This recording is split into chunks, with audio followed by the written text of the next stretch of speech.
बिस्मिल्लाहिर्रहमानिर्रहीम। सही बुखारी हदीस नंबर 538।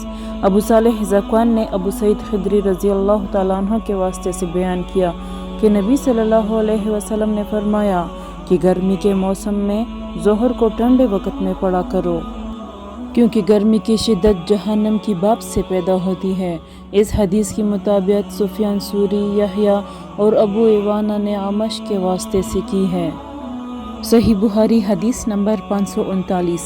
बनी तैमुल्लाह के गुलाम मुहाजिर अबुल हसन ने बयान किया, कहा कि मैंने ज़ैद बिन वहब जहनी से सुना, वो अबू ज़र गफ़ारी रज़ी अल्लाह तआला अन्हु से नकल करते थे कि उन्होंने कहा कि हम एक सफ़र में रसूलुल्लाह सल्लल्लाहु अलैहि वसल्लम के साथ थे। मौज़िन ने चाहा कि ज़ोहर की अज़ान दे, लेकिन आप सल्लल्लाहु अलैहि वसल्लम ने फरमाया कि वक़्त को ठंडा होने दो। मौज़िन ने थोड़ी देर बाद फिर चाहा कि अज़ान दे, लेकिन आपने फरमाया कि ठंडा होने दो। जब हमने टीले का साया डाला हुआ देख लिया, तब अज़ान कही गई।